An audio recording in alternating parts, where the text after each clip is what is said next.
courthouse. Not only at the courthouse, we began to demonstrate at businesses. Well, we felt like they ought to speak out and help us get our message across. One night we were demonstrating, we would go to the courthouse at night. We knew folks weren't there, but we had to keep our people involved in what they were doing. I remember one night 3 folk were shot down. White brother sitting in his car, he raised his motor, and all at once he started shooting. He just shot in the crowd. And he got away. He thought he got away. But they got his tag number. He got arrested. Went to trial. But as far as I know, he still got away. A lot of things transpired. We were faced with the Ku Klux Klan working. Dr. King, when he came in Birmingham in '63, after we told the power structure, they promised if we get folk registered to vote, we got enough to help them. They got in by the skin of this chin, put the old regime out, put a new regime in, said things were going to change. But when they got in, we waited for things to change. And they said, it's not time. It wouldn't even speak out. And Rev Charles' words was given words, say, hell, we waited long enough, waited too long. And that is how we called Dr. King to come to Birmingham. He had been to Albany, Georgia, where he was not too successful. He was successful in Montgomery. In Albany, they kind of outsmarted him and his folk, because they let them march and do everything they want to do, wouldn't put them in jail. And the head of that police department was very smart and instructed his men, they ain't breaking no law, don't bother. Don't bother. He couldn't raise no money like that. Couldn't get too many people to join in. And Dr. Shuttlesworth prevailed with him to come. So we have had students from Miles College to institute a selective buying campaign in the past down there, and we hurt the power structure that way. And Birmingham is the right place for you to come at this time. Lest it be too long, Dr. King was convinced to come to Birmingham. And the rest is history. Strategy was made, plans were made as related what we were going to do. A constructive effort of strategy came forth in dealing with the problems in Birmingham. As a result of that, Dr. King's room was bombed. Later on, after they got here, they thought he was there, but he'd gone home that day to visit his family. And they bombed him. And if you've ever seen a riot, if you hadn't, you ought not to want to see one. It was a terrible riot in this time. During that time, people were shot. It was not in the newspaper. Or people came down from the thousands, began to turn cars over. Y'all know what? Or people were so enraged to start setting some of their own places on fire. Down near 16th Street Baptist Church, where you all going down there with the Civil Rights Institute, that was a blazing inferno. Houses, they just was so frustrated. The fire department couldn't hardly handle it. People were certainly enraged. Some of us joined in with the police trying to quiet the crowd down. We worked as best we could with them all night long. And after the crowd quieted down and most of them had left, the police turned on us. began to beat us up. We were already being called Uncle Toms by some for help. Then the police turned on us because the folk were listening to us rather than to them. Began to beat us up. I had to go to the hospital. Knocked me down with the butt of a rifle. So that was a little fella. If he was smaller than me, you know he was little. In the crowd, getting fella. We made it in the office of the Agent Gaston Motel. That's where Dr. King was staying, in the office. And he got on the phone, and he called, said, put me through to Bobby Kennedy. And we had no idea he was with the Justice Department. And he said, they beating the hell out of us out here. And he talked to him. And it wasn't long after that that more state troopers and so forth came and they took over from the Birmingham Police Department. Now, many other things took place during that time. We went out to a place called Hueytown, about 12 miles from Birmingham. People will call it for. Because the police had beaten up a young black man. We went out there to express our dismay and demonstrate, but they got word that we were coming. And when we got out there, we had assembled in a certain place of the church and came around marching. We were met by hundreds of Klansmen.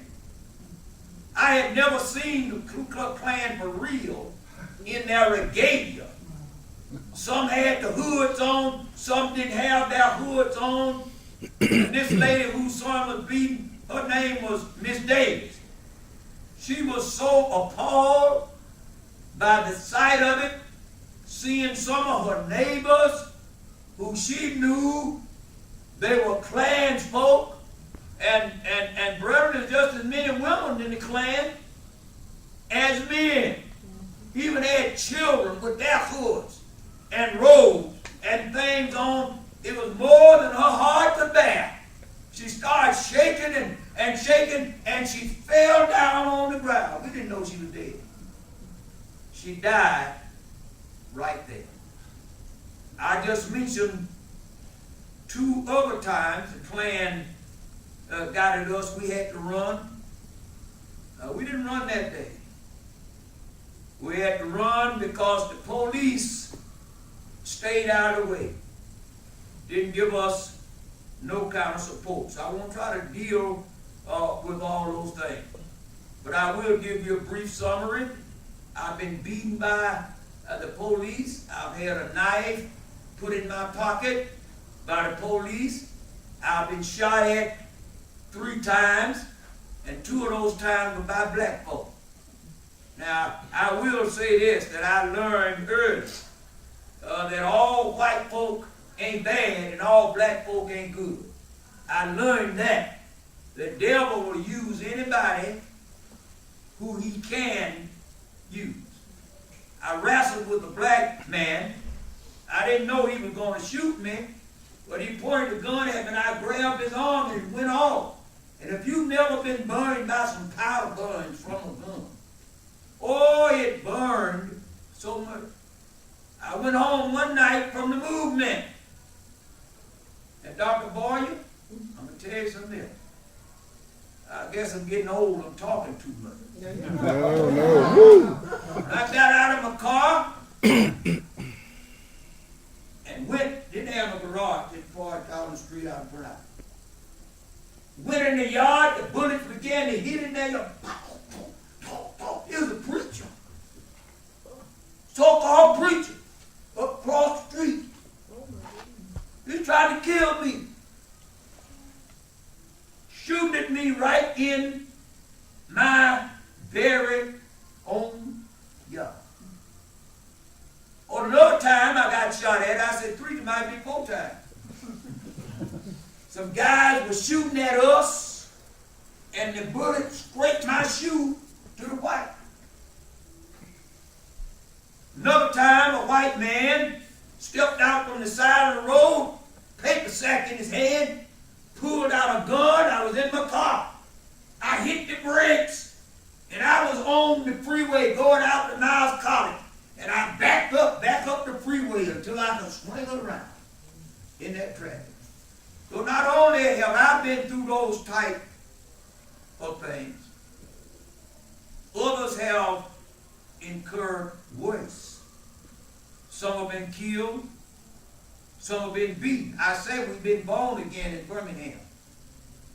The many things that we came through. And I recall before we got to the height of progress, if many of our children would see a car coming with bright lights at night, they'd run and try to hide because the police would tantalize blacks that couldn't stand up and talk in a crowd. So we applaud God for helping us.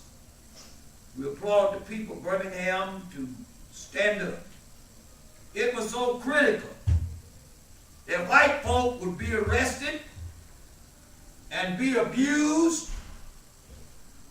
for standing up for justice, speaking up. They were called nigger lovers. I can name two, but I'll name one.